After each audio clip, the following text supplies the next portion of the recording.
ലൈവിൽ മോർണിംഗ് ആക്ടിവിറ്റിയാണ് അതിൽ പറഞ്ഞിരിക്കുന്നത്. 74 ദിവസങ്ങൾ പിന്നിടുന്ന ഈ ബിഗ് ബോസ് ഹൗസിൽ ചില നിമിഷങ്ങൾ നിങ്ങൾക്ക് സിനിമയെ പോലും വെല്ലുന്ന തരത്തിലുള്ളതായിരുന്നു.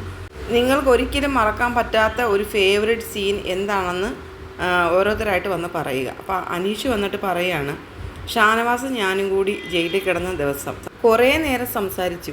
ജയിലെന്ന് പറയുമ്പോൾ വളരെ ഇടുങ്ങിയ ഒരു സ്ഥലമാണ്. ഞങ്ങൾ രണ്ടുപേരും വളരെ അഡ്ജസ്റ്റ് ചെയ്തിട്ടാണ് കിടക്കുന്നത്.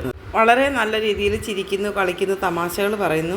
ഞാനൊക്കെ കുറേ വർഷങ്ങൾ പുറകിലോട്ട് പോയിട്ട് ഒരു കോളേജിലൊക്കെ എത്തിയ പോലെ ഫ്രണ്ട്സിൻ്റെ അടുത്ത് കിടന്നിട്ട് നമ്മളിങ്ങനെ വർത്തമാനങ്ങളൊക്കെ പറയുന്നു. അങ്ങനൊരു ഫീലായിരുന്നു എനിക്കുണ്ടായിരുന്നത്. എൻ്റെ ഏറ്റവും അടുത്തൊരു സുഹൃത്ത് എൻ്റെ അടുത്ത് കിടക്കുന്നു, എന്നിട്ട് എന്തൊക്കെയോ പറയുന്നു, കുറേ ചിരിപ്പിക്കുന്നു, തമാശകൾ പറയുന്നു. ആ ഒരു ഫീല് എന്ന് പറഞ്ഞാൽ ഏറ്റവും പ്രഷ്യസ് ആയിട്ടുള്ള ഒരു മൊമെൻ്റായിട്ട് ഞാൻ വിചാരിക്കുന്നുവെന്ന് അനീഷ് പറയുന്നുണ്ട്. അത് കഴിഞ്ഞ് അനീഷ് അങ്ങോട്ട് ചെന്നപ്പോൾ ഷാനവാസ് കൈ കെട്ടിയിട്ട് കൈ കൊടുക്കുന്നുണ്ട്. എന്നിട്ട് പറയുന്നുണ്ട്, ഞാൻ പറയാൻ വിചാരിച്ചത് ഇനി മാറ്റി പിടിക്കട്ടെ.